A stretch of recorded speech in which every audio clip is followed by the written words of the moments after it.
Open up, Sarah. I know you're in there. Her hand froze halfway to the wine glass she'd been reaching for. The documentary she'd been watching flickered forgotten on the screen. Her entire body went rigid, that old, familiar fear crawling up her spine like ice water. Sarah! Another round of pounding, harder this time. We need to talk. You can't just ignore me forever. She should call the police. That's what the restraining order was for. That's what her lawyer had told her to do if Marcus showed up again. But her phone was in the kitchen, and the kitchen meant passing closer to that door, and her legs felt like they'd been welded to the floor. I saw your car outside. Don't pretend you're not home. His voice was getting louder, angrier. After everything I did for you, you owe me a conversation. A calm voice spoke from the direction of her couch, making her jump. How long has he been doing this? Sarah spun around, her heart hammering. She'd completely forgotten he was there.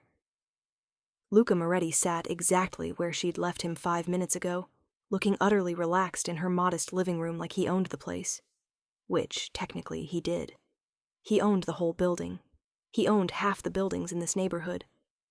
His dark eyes were fixed on the door, his expression unreadable, but his posture perfectly still in that way that made him seem even more dangerous than when he moved. Sarah's voice came out as a whisper.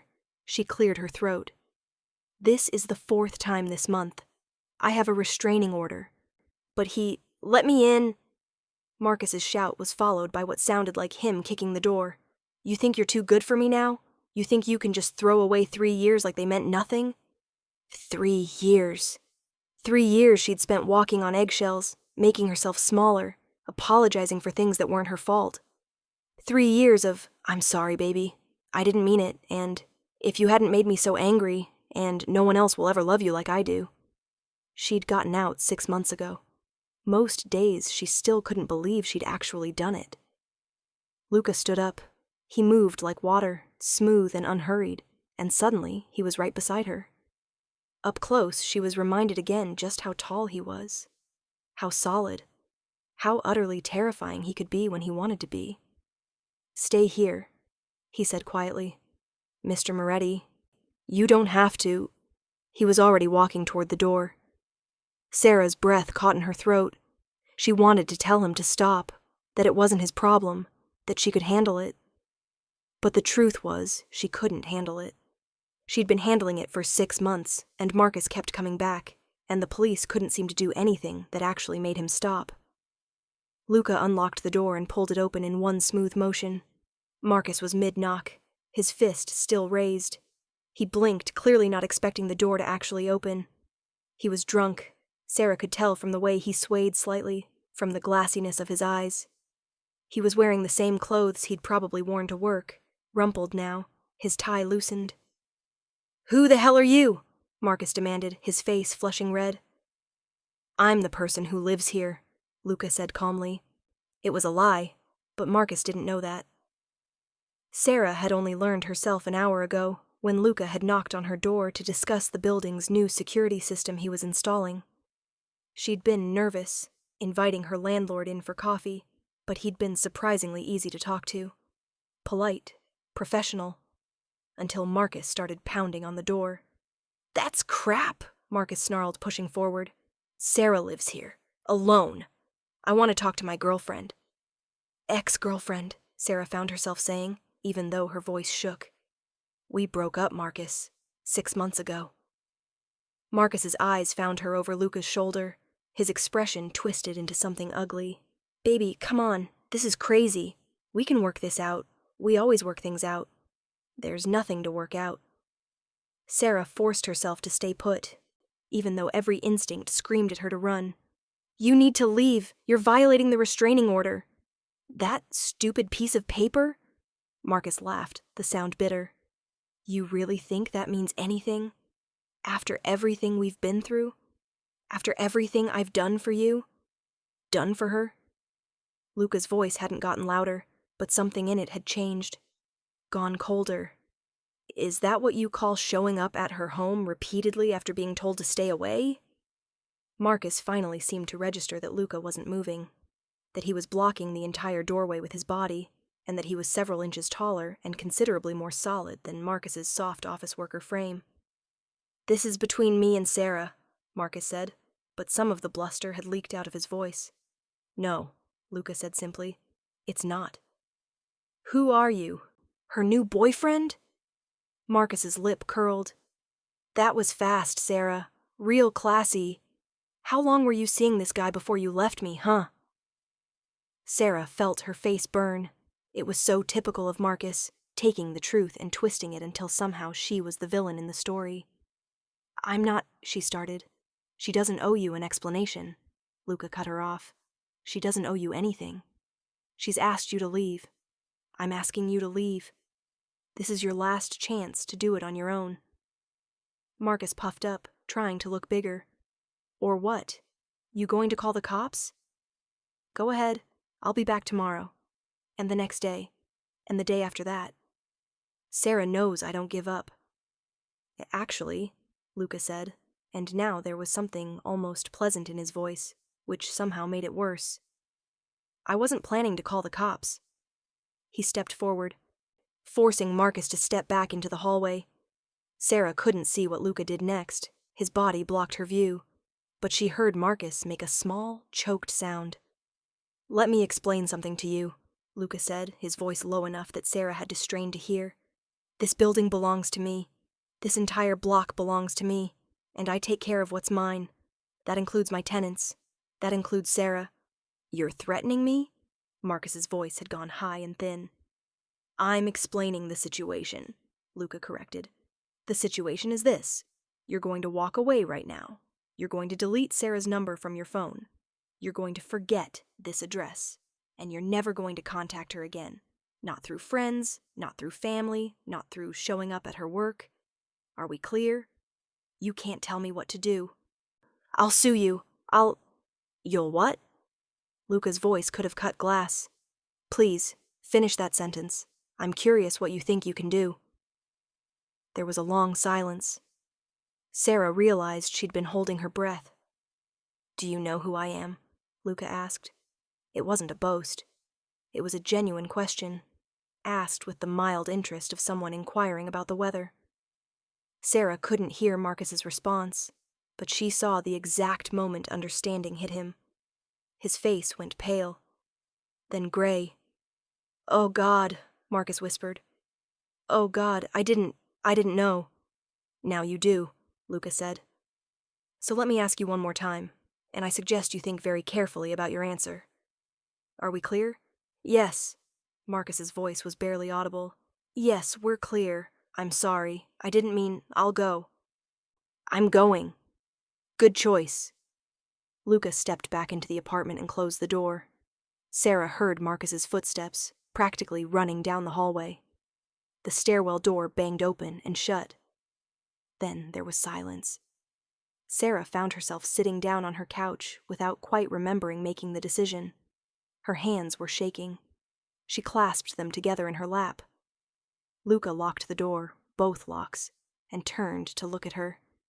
"I'm sorry," she blurted out. "I'm so sorry you had to deal with that. That was so embarrassing. I swear I've been trying to make him stop, but he just keeps..." "Sarah." Luca crossed the room and sat down on the coffee table directly across from her. It put them at eye level. "Stop apologizing. But you're my landlord, and I brought drama to your building. And nothing." His dark eyes held hers. "None of this is your fault." Sarah felt something crack open in her chest. She'd heard those words before, from her therapist, from her sister, from the domestic violence counselor at the shelter where she'd finally gotten help filling out the restraining order paperwork. But somehow, hearing them from this man, this dangerous, powerful man who'd just sent Marcus running with nothing but words, made them feel real for the first time. "How did you do that?" she asked. "What did you say to him?" Luca's mouth curved slightly. "I reminded him that there are worse things than police involvement." You wouldn't actually hurt him?" "No." Luca leaned back slightly. "I don't need to. Men like Marcus are cowards. They pick vulnerable targets, and they push until someone pushes back." The moment they realize they're not the biggest predator in the room, they fold. Sarah swallowed hard. He looked terrified. He should be. But you're not, you wouldn't really... She couldn't quite figure out how to finish the question. Luca studied her for a moment. I'm going to be honest with you, Sarah, because I think you're smart enough to handle honesty. I'm not a violent man by preference, but I am a man who protects what's his. My business, my property, the people who depend on me. He paused. That includes you now. I'm just a tenant.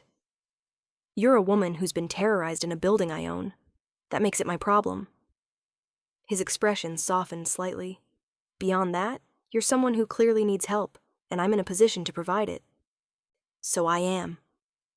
Sarah felt tears prickling at her eyes and blinked them back furiously. She would not cry. She'd done enough crying over Marcus to last a lifetime. Thank you, she managed. Don't thank me yet, Luca said. We're not done. Her stomach dropped. What do you mean? Marcus knows where you live. He knows where you work. You mentioned that earlier.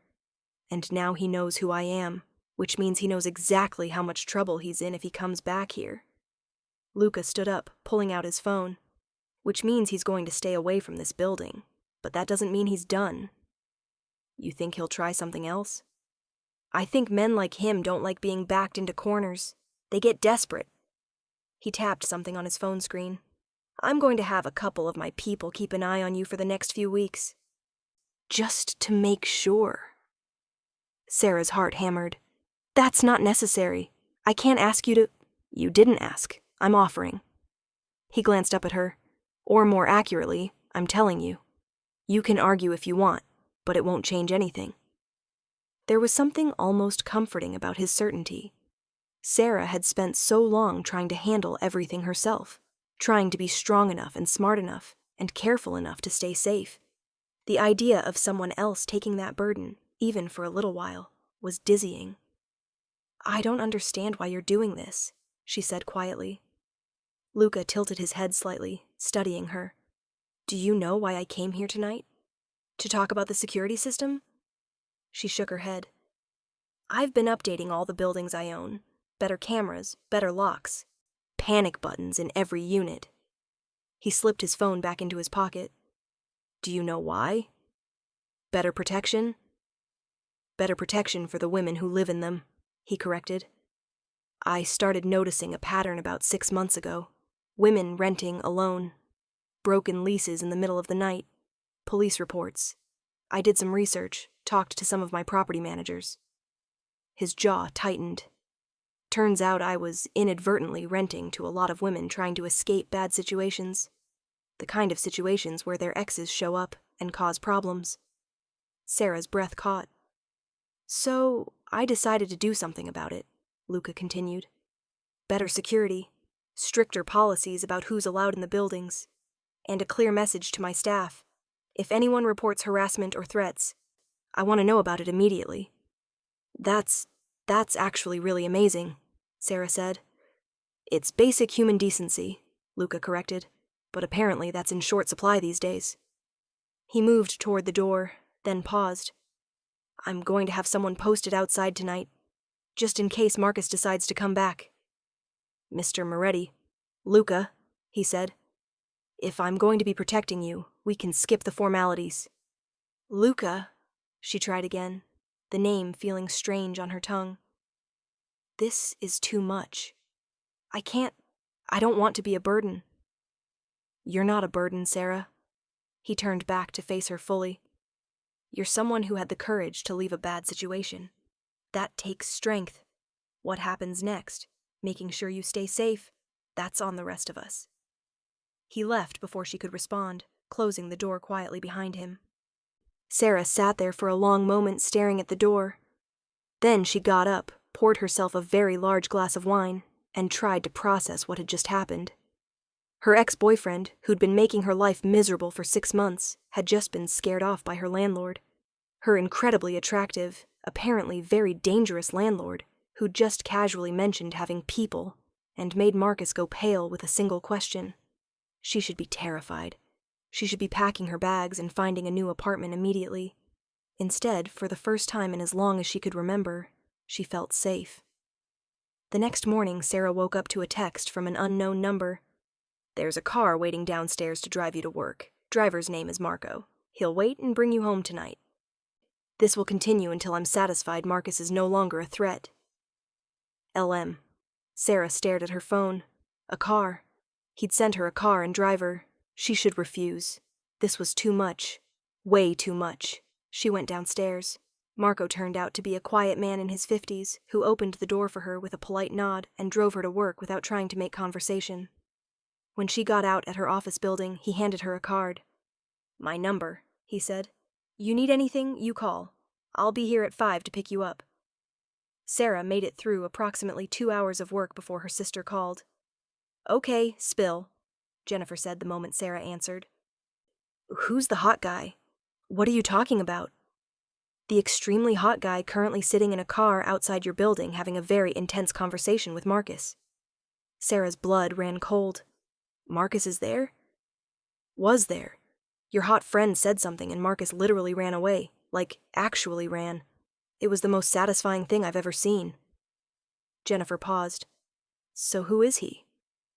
"My landlord." "Your landlord looks like that and personally runs off your ex?" "Sarah, marry him." "Jen, it's not, he's just being nice." "Nice is bringing you soup when you're sick. This is something else entirely." Jennifer's voice softened. "Seriously, though, are you okay? Do you need me to come over?" "I'm fine, really." And surprisingly, she meant it. "I'll call you later." "Okay?" She hung up and immediately dialed the number Luca had given her the night before. He answered on the second ring. "Marcus showed up at my office," she said without preamble. "I know. It's being handled." "How do you know? How is—" She stopped. "Do you have someone watching my office, too?" "I told you I was having you watched until this situation was resolved." "I thought you meant watching my apartment." "Sarah." His voice was patient. "Marcus knows where you work. Did you think I'd leave that vulnerability open?" She didn't have a good answer to that. "He won't be bothering you at work anymore," Luca continued. "I've had a conversation with his employer." Sarah's mouth fell open. "You what?" "His employer is someone I do business with. We had a conversation about Marcus's behavior and how it reflects on their company. Marcus is being offered a choice: transfer to their Seattle office immediately, or find new employment. You can't just—" "I can, and I did." There was no apology in his voice. "Marcus has been harassing you for 6 months, violating a restraining order and making you afraid in your own home. That ends now." Sarah sat down at her desk because her legs suddenly felt weak. "He's going to hate me even more." "He can hate you from Seattle," Luca paused. "Unless you're worried about him? Unless there's some part of you that still cares what he thinks?" "No," Sarah said immediately. "God, no, I'm not used to anyone actually doing something about it." "Get used to it." The line went dead. Sarah put her phone down and stared at her computer screen without seeing it. This was insane. All of this was completely insane. Luca Moretti had known her for approximately 12 hours, and he'd already done more to protect her than the police, her lawyer, and the entire legal system combined. She should be worried about owing him something, about what he might want in return. But when she examined her feelings honestly, worry wasn't what she found there. The next few days passed in a strange, surreal haze. Marco drove her to and from work. She spotted the same dark sedan parked outside her building every night, different men taking shifts. Marcus didn't call, didn't text, didn't show up. On Friday night, there was a knock on her door. Sarah checked the peephole and found Luca standing there, holding a bottle of wine and a bag from her favorite Thai place down the street. "How did you know Thai food is my favorite?" she asked as she let him in. "I pay attention." He set the food on her counter. "I thought we could celebrate." "Celebrate what?" "Marcus accepted the Seattle transfer. He's leaving Monday morning." Luca's dark eyes met hers. "He's out of your life for good." Sarah felt something enormous and overwhelming rise up in her chest. Relief, joy, and something else, something she didn't quite want to name. "I don't know how to thank you," she said. "Have dinner with me." "We're having dinner now."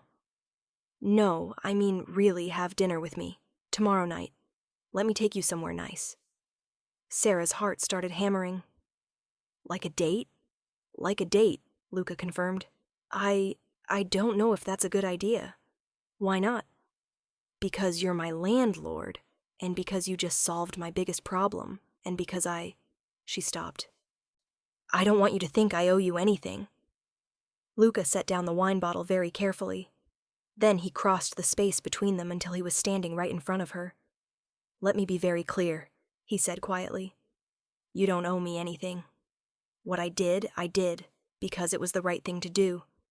Because you deserved to be safe, and you weren't, and I could help." He paused. "This, asking you to dinner, has nothing to do with any of that." "Then what does it have to do with?"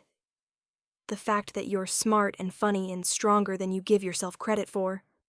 His hand came up, gentle, giving her plenty of time to pull away. When she didn't, his fingers brushed her cheek. "The fact that I haven't been able to stop thinking about you since I walked into this apartment. The fact that, when I look at you, I don't see someone who needs protecting. I see someone worth protecting. There's a difference."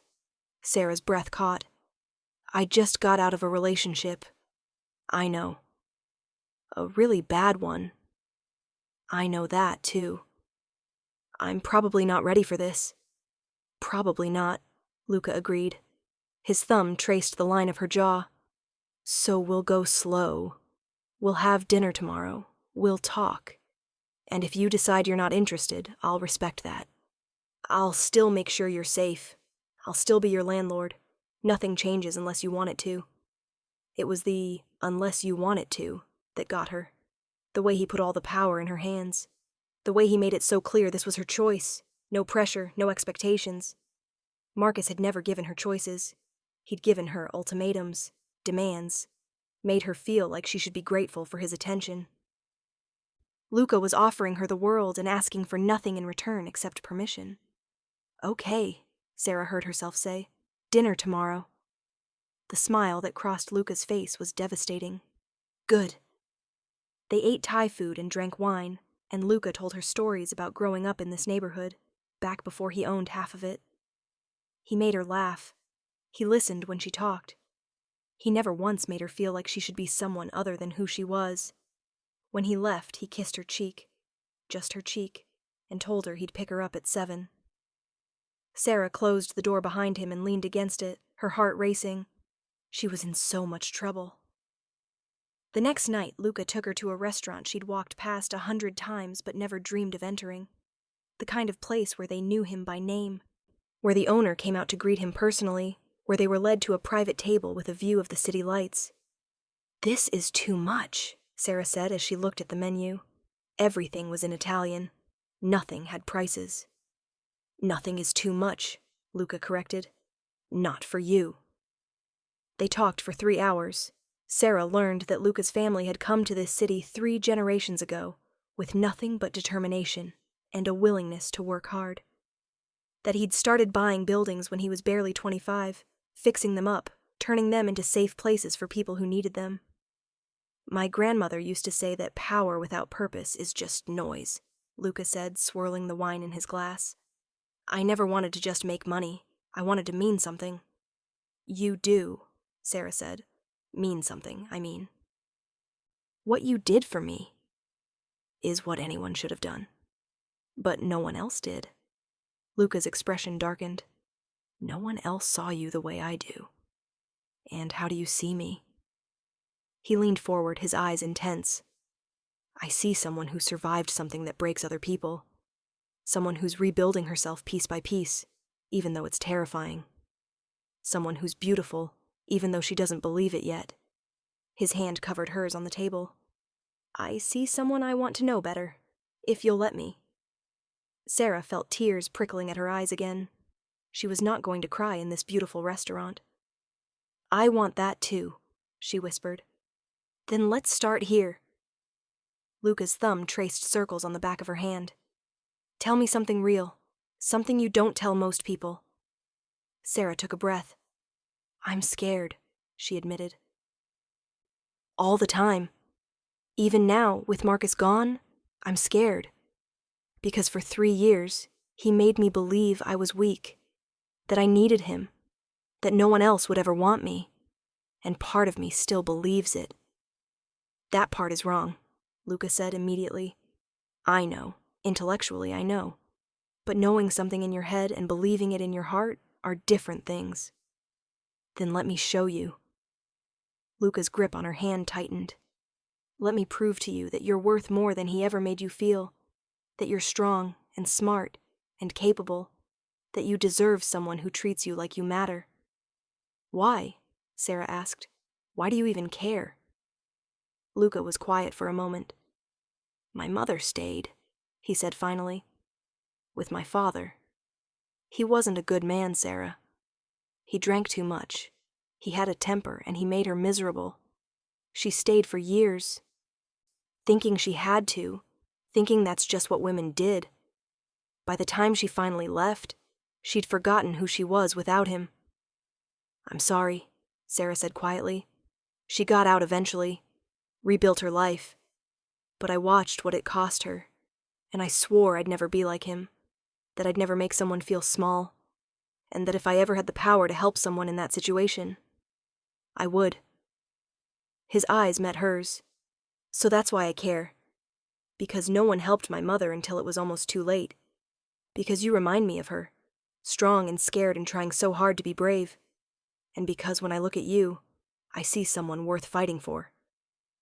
Sarah didn't realize she was crying until Luca reached across the table and gently wiped the tears from her cheeks. I'm a mess, she said, trying to laugh. You're human. He stood up, then held out his hand. Come with me. Where? You'll see.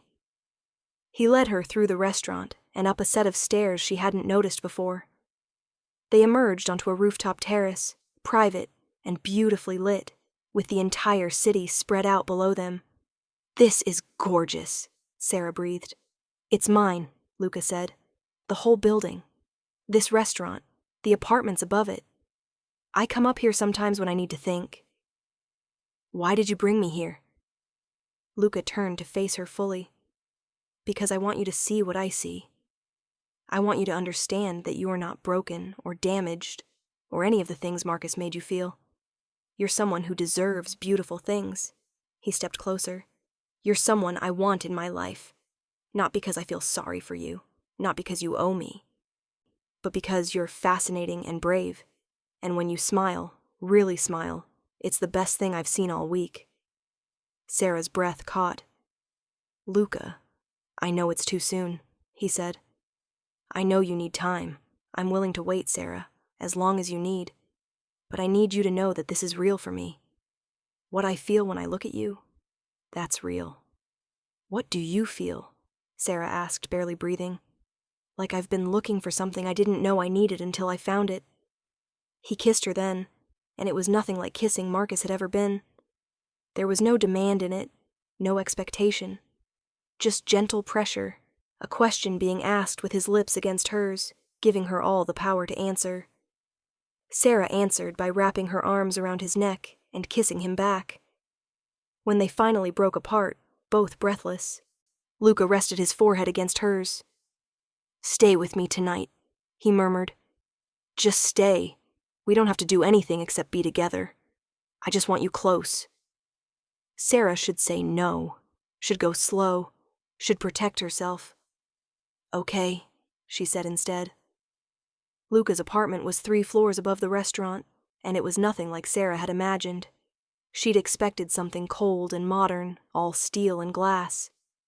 Instead, it was warm, comfortable, books everywhere, soft furniture, photographs on the walls.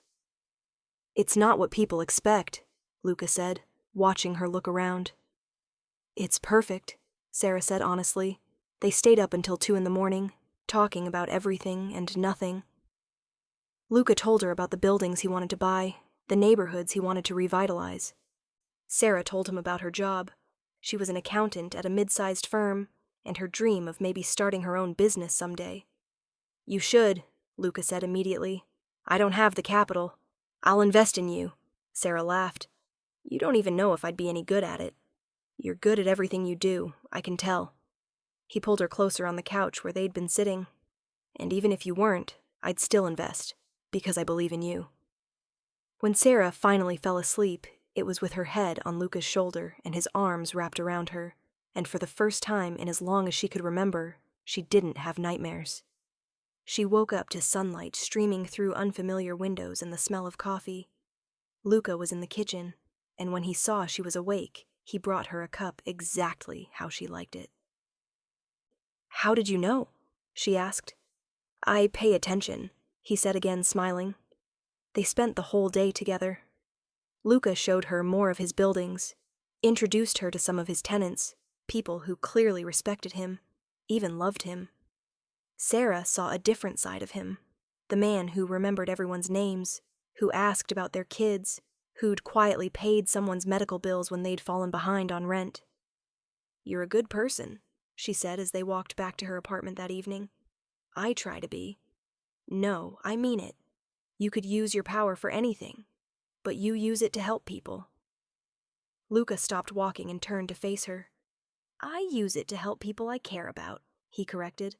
"And I care about you, Sarah. More than I probably should after knowing you less than a week." "I care about you too," Sarah admitted. "Which terrifies me." "Why?" "Because the last time I cared about someone, it almost destroyed me." "I'm not him," Luca said fiercely. "I will never be him." "I know. I do know that. But I'm still scared." "Then be scared," Luca said. "Be scared and do it anyway. That's what courage is." Sarah looked up at him. This impossible, dangerous, gentle man who'd come into her life like a hurricane and swept away all her fears, and made a decision. "I want to try," she said. "Really try. With you." The smile that broke across Luca's face was worth every moment of fear. The next few weeks were the happiest Sarah had ever been. Luca was attentive without being suffocating, protective without being controlling. He encouraged her to see her friends, supported her work, never made her feel like she owed him anything. He also, quite thoroughly, erased any memory of Marcus from her mind. The first time they made love, really made love, not just the desperate fumbling she'd known before, Sarah cried afterward. Luca held her and didn't ask why, seemed to understand that they were good tears, healing tears. "You're safe," he murmured against her hair. "You're safe and you're loved, and nothing is ever going to hurt you again. I promise." Sarah believed him. 3 months later, Luca asked her to move in with him. Sarah said yes, without hesitation. 6 months later, at the same rooftop restaurant where he'd first kissed her, Luca got down on one knee. "I know this is fast," he said, holding out a ring that must have cost more than Sarah made in a year. "And I know you might not be ready, but I've never been more sure of anything in my life than I am of you, of us. So I'm asking, Sarah, will you marry me?" Sarah looked down at this man, this incredible, impossible man who'd saved her in every way a person could be saved, and she didn't hesitate. "Yes," she said, pulling him up so she could kiss him. "Yes, absolutely, yes." The wedding was small, just family and close friends, but it was perfect. Sarah wore a simple dress and flowers in her hair, and when Luca saw her walking down the aisle, he actually had tears in his eyes. "You're the most beautiful thing I've ever seen," he whispered when she reached him. "I love you," Sarah whispered back. "I love you too," Luca said. "And I'm going to spend the rest of my life proving it." He did.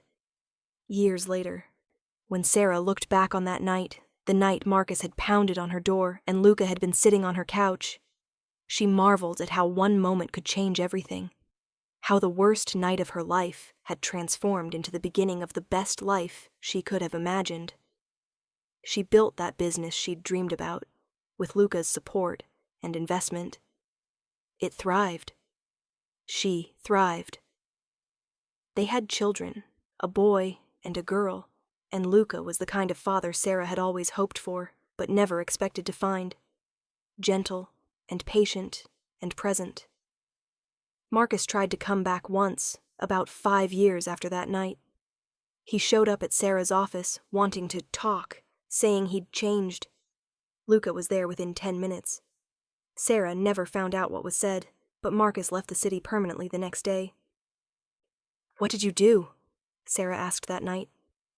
"I reminded him that some lines, once crossed, can't be uncrossed," Luca said simply. "And that you're mine to protect now and always." "Always?" Sarah asked, smiling. "Always," Luca confirmed, pulling her into his arms. "You're stuck with me." "Good," Sarah said and kissed him. She'd survived the darkness, but more than that, she'd found the light. Found someone who saw her not as something broken to be fixed, but as someone whole and worthy and worth fighting for. And every day, for the rest of her life, Luca made sure she knew it. The end came, not with a bang, but with a quiet certainty. Sarah was home. Really, truly home. Not just in the physical sense, though Luca's apartment had become their apartment, filled with her books and his photographs, and evidence of the life they were building together, but in the deeper sense of finally being somewhere she belonged. On their first anniversary, Sarah stood in that same spot where Marcus had pounded on her door all those months ago. But this time, Luca's arms were around her from behind, his chin resting on her head. "Do you ever think about that night?" she asked. "Every day," Luca admitted. "Really?" "Every day I think about how close I came to not being here, to walking past your door 5 minutes earlier or later, to never meeting you." His arms tightened around her. "And every day I'm grateful that fate, or chance, or whatever you want to call it, put me in the right place at the right time." Sarah turned in his arms so she could look up at him. "I'm the grateful one." "You saved my life." "No," Luca said seriously. "You saved your own life when you left him. I just made sure he didn't take that choice away from you." He cupped her face in his hands. "You're the bravest person I know, Sarah. Never forget that." She wouldn't. How could she, when he reminded her every single day? They stood there together in the doorway that had once represented fear and danger, but now was just a doorway, just an entrance to the home they'd built, to the life they were living, to the future they were creating, one day at a time. And Sarah finally understood what she'd been searching for all along, through all the dark days with Marcus, through all the fear and doubt. She'd been searching for someone who saw her, really saw her, not as a prize to be won or a possession to be controlled, but as a partner, an equal. Someone worth cherishing. She'd found that person sitting on her couch on the worst night of her life, and now every single day was the best day of her life. Sarah was 6 months pregnant when she got the call. She was at her office in the building she'd leased with Luca's help, where her accounting firm had grown from just her to a team of 8, when her phone rang with a number she didn't recognize. She almost didn't answer, but something made her pick up. "Sarah Moretti?" A woman's voice, professional but strained. "Yes, this is she. This is Rebecca Chen from Metropolitan Hospital. Your husband was brought in about 20 minutes ago. There's been an incident." The world tilted sideways. Sarah gripped the edge of her desk, her other hand instinctively moving to her rounded belly. "What kind of incident? Is he okay?" "He's stable, but you should come right away. I can't give you more details over the phone." Sarah was already grabbing her purse, her keys. "I'm on my way." The drive to the hospital was the longest 15 minutes of her life. Her mind raced through possibilities, each worse than the last. Luca had enemies. She knew that, even though he'd always been careful to keep that part of his life separate from her. He'd built his empire through hard work and smart investments, but there were people who resented his success, people who wanted what he had. And now someone had hurt him. She abandoned her car in the emergency lot and ran inside, her hand still protectively curved around her stomach. The receptionist took one look at her face and immediately called for Rebecca. The nurse who appeared was young, tired-looking, with kind eyes that held bad news. "Mrs. Moretti, your husband is in surgery right now. He was shot twice, once in the shoulder and once in the abdomen. The doctors are working on him, but he lost a lot of blood." Sarah's knees buckled. Rebecca caught her, guided her to a chair. "Shot?" Sarah's voice didn't sound like her own. "Who? Why?" "The police are here. They want to talk to you when you're ready." Sarah wasn't ready, would never be ready, but she nodded anyway. The detective who sat down across from her was a woman in her 40s, with sharp eyes and a no-nonsense demeanor. Her badge read, Detective Morrison. "Mrs. Moretti, I know this is difficult, but I need to ask you some questions. Do you know anyone who might want to hurt your husband?" Sarah's laugh was brittle. "You're asking me if my husband has enemies?" "Detective, my husband owns half the real estate in this city. I'm sure he has plenty of people who don't like him. I'm asking about specific threats. Has he mentioned anyone bothering him, following him? Any unusual phone calls or—" "No." Sarah shook her head. He doesn't tell me about that stuff. He tries to keep me separate from the business side of things." "The business side." Detective Morrison's tone was carefully neutral. "Mrs. Moretti, are you aware of the nature of your husband's business dealings?" Sarah felt her spine straighten despite her fear. "My husband is a real estate developer and property manager. He's done more for this community than your husband has connections to organized crime." The words hung in the air between them. Sarah stared at the detective. "That's not true." "Mrs. Moretti, no." Sarah stood up, even though her legs felt like water. "I don't know what you think you know about my husband, but Luca is a good man. He helps people. He also launders money for the Catalano family and has ties to several known criminals." Sarah felt sick. The baby kicked, as if sensing her distress. "I want to see my husband," she said quietly. "He's still in surgery." "Then I'll wait.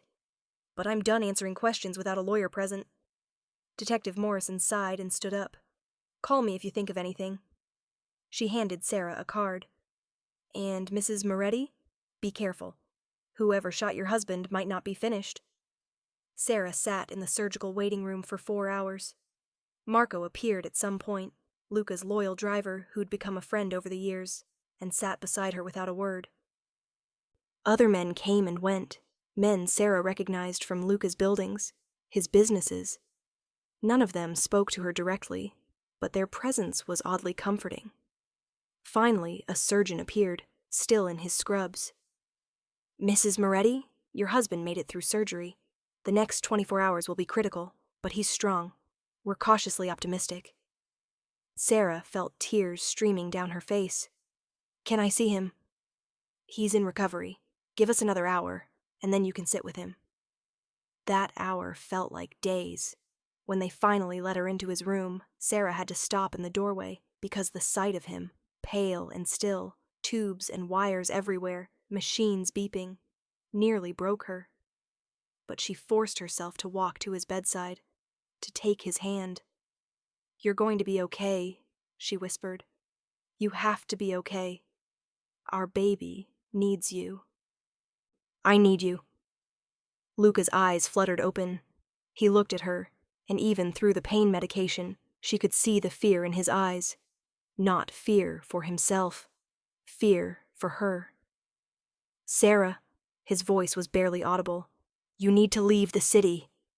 "What? No, I'm not leaving you." "Not safe." Each word seemed to cost him. "They were targeting me, but if they can't get to me, they'll go after you, after the baby." Sarah's blood ran cold. Who? Who did this? "Doesn't matter." Luca tried to sit up and failed, grimacing. "Marco will take you somewhere safe. Just until I can—" "No." Sarah's voice was firm. "I am not running. I am not leaving you here alone. We are in this together, Luca. That's what marriage means. Sarah, please, No. She leaned down, getting close to his face so he could see how serious she was.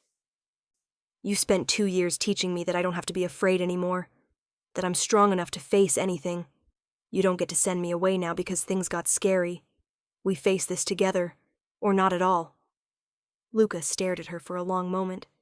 Then, impossibly, he smiled. You're going to be the death of me. Not if I have anything to say about it. Sarah kissed his forehead gently. Now tell me what's really going on, and don't you dare lie to me. So he told her about the Catalano family, who'd been trying to force him into a partnership he didn't want, about the businesses they wanted him to front for them, the money they wanted him to move, about his repeated refusals and their escalating threats. I thought I could handle it, Luca said quietly. I've dealt with people like them before, but this time they were serious. They sent someone to make a point. By shooting you. By trying to kill me. Luca's hand tightened on hers. They failed, but they won't stop, Sarah. These aren't people who give up. Then what do we do? We? Luca tried to laugh and ended up coughing. There is no we in this, Sarah. You're going somewhere safe, and I'm going to end this. How? I have friends, too. People who owe me favors. People who don't like the Catalano family any more than I do. His eyes were hard now, the softness of the injured man replaced by something colder, more dangerous. I should have dealt with this months ago. I was trying to be diplomatic. That's over. Sarah felt a chill run down her spine. This was the side of Luca she'd only glimpsed before, the side he kept carefully hidden from her. The side that had made Marcus run, scared with just a few words. I don't want you to become someone you're not because of this, she said quietly. I'm not becoming anyone, Sarah. This is who I've always been. I just tried to protect you from it. Luca met her eyes. The detective told you about my connections, didn't she? She said you launder money, that you're involved with organized crime. And do you believe her? Sarah thought about it. Really thought about it. About the man she'd married, who remembered the names of every tenant's children, who'd personally paid for Mrs. Chen's cancer treatment when her insurance denied her claim, who'd held Sarah through her nightmares and promised her she was safe. I believe you're a complicated man, she said finally. I believe you operate in a world I don't fully understand. And I believe that whatever you've done, you've had your reasons. She squeezed his hand. But I also believe you're a good man, Luca, a good husband, and you're going to be a good father. Nothing else matters. Luca's eyes filled with tears. I don't deserve you. Yes, you do. Sarah kissed him again. And you're going to get better, and we're going to figure this out, and we're going to raise our baby together. That's how this ends. Over the next 3 days, while Luca recovered, Sarah learned more about her husband's world than she'd learned in 2 years of marriage. Marco explained it to her in careful, diplomatic terms, how Luca had inherited connections from his father, how he'd used those connections to build his empire, but had always drawn lines, how he helped people in the neighborhood, yes, but also helped people who existed outside the law, how he was respected because he was fair, but feared because he was ruthless when he needed to be. He's a good man in a complicated world, Marco said, and right now, that world is very dangerous for him, for you too. Then we make it less dangerous, Sarah said. How? I don't know yet, but I'm not running, Marco. So either help me figure this out, or get out of my way. Marco studied her for a long moment. Then he smiled. You really are perfect for him. The plan came together over the next 48 hours, with Sarah coordinating between Luca's hospital bed and the network of people who owed him favors. She met with men whose names she'd only heard whispered, made calls to numbers she was told to delete immediately after, and discovered she had a talent for negotiation she'd never known she possessed. You're terrifying, Luca told her on the 4th day, when she updated him on the latest development. You know that? I learned from the best, Sarah said with a smile. The final meeting happened in Luca's hospital room, with him propped up in bed and Sarah standing beside him. The Catalano family sent 3 representatives, older men in expensive suits who looked at Sarah like she was a curiosity. "We don't negotiate with wives," one of them said dismissively. "Then you negotiate with me," Luca said, his voice still weak but his eyes hard as diamonds. "But she stays. She's part of this now." The men exchanged glances, then the oldest one, a man with silver hair and cold eyes, nodded. "Say what you need to say. Here's what's going to happen," Luca said. "You're going to leave my family alone. You're going to leave my businesses alone. And in exchange, I'm going to forget this ever happened." "That's not much of a negotiation." "I'm not finished." Luca leaned forward slightly, ignoring Sarah's worried hand on his shoulder. "I've spent the last 4 days calling in every favor I'm owed. I have statements from 12 different witnesses placing your nephew at the scene of the shooting. I have documentation of your family's involvement in 6 different federal crimes. And I have copies of all of it ready to go to the FBI unless we reach an understanding right now." The room went very quiet. "You're bluffing," the silver-haired man said, but his voice lacked conviction. "Try me." Luca's smile was razor-sharp. "I've been building this city for 20 years. You think I don't know where all the bodies are buried? You think I don't have insurance? If you release that information, it will destroy your family. I know, that's the point." Luca's hand found Sarah's. "I was willing to coexist peacefully. You made that impossible when you put my wife and unborn child at risk. So now we do this my way, or we both go down in flames. Your choice." Sarah watched the calculation happen in the old man's eyes. The weighing of risks and benefits. The realization that Luca wasn't bluffing, that he'd really burn it all down if he had to. "What guarantees do we have that you won't use this information later?" the man asked finally. "My word," Luca said simply. "I keep my promises. Ask anyone." Another long silence. Then the silver-haired man nodded once, sharply. "We have an understanding. You keep your evidence to yourself. We leave you and yours alone. But this protection only extends to you and your immediate family. You step into our business again, the deal is void." "Fine with me," Luca said. "I never wanted any part of your business anyway." The men left. Sarah waited until the door closed before she let out the breath she'd been holding. "Is it really over?" she asked. "It's really over," Luca confirmed. He pulled her down to sit on the edge of the bed. "I'm sorry you had to see all that. Sorry you had to be part of it." "I'm not." Sarah took his face in her hands. "I'm your wife, Luca. Your partner. That means I stand with you, even when things get ugly. Especially when things get ugly. You could have been hurt. The baby could have been... But we weren't. We're fine. And now we're safe, because you handled it." Sarah smiled. "We handled it. Together." Luca kissed her then, deep and thorough despite the hospital bed and the lingering pain from his injuries. "I love you," he said when they broke apart. "God, Sarah, I love you so much." "I love you too." Sarah rested her head carefully against his chest, listening to his heartbeat. Strong, steady, alive. "And I'm not afraid anymore.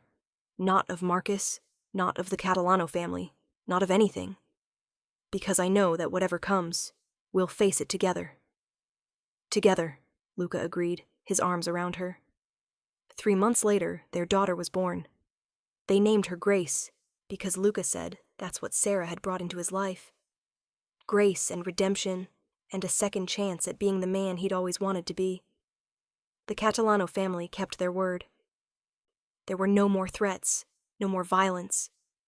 Luca's businesses continued to thrive. Sarah's accounting firm grew. They bought a house with a yard and a swing set, moved out of the apartment above the restaurant, built a life that looked almost normal from the outside. But Sarah never forgot those days in the hospital. Never forgot the feeling of not knowing if Luca would survive.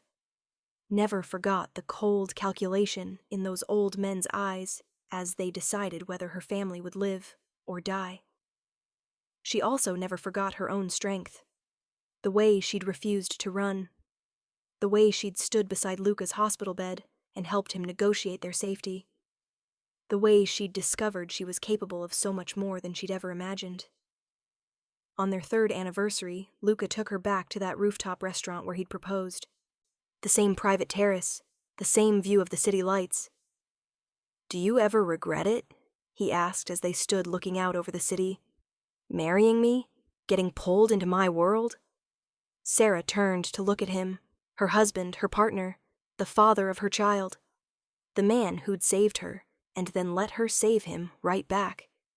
"Not for a single second," she said. "You gave me my life back, Luca. The least I could do was fight for yours. We make a good team. The best team." Sarah leaned into his embrace, feeling his arms come around her, solid and sure. "Whatever comes next, we'll handle it. Together." "Together," Luca echoed. And they did. Every challenge, every threat, every moment of fear or doubt, they faced it side by side.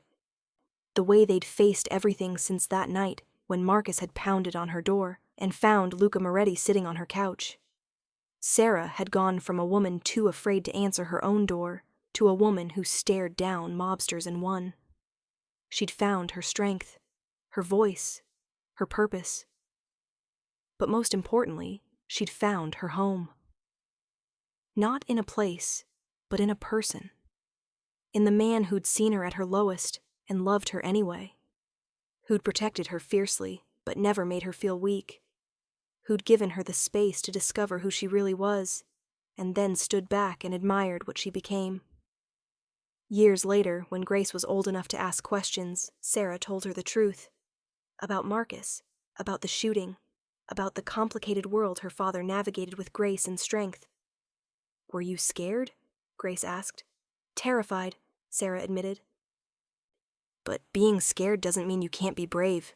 Sometimes it means you're brave enough to admit you're scared and do what needs to be done anyway." "Like you did." "Like I did," Sarah confirmed. "And like you'll do when your time comes. Because you're my daughter and your father's daughter, and that means you're stronger than you know." Grace hugged her tight, and Sarah closed her eyes, breathing in the scent of her daughter's shampoo, feeling the solid warmth of her in her arms. This was what she'd fought for. This moment, this life, this family. And it had been worth every second of fear, every moment of doubt, every risk she'd taken. Because she'd found something she never thought she'd have. A love that was real. A partnership that was equal. A future that was bright with possibility. She'd found her happy ending. And she was never, ever letting it go.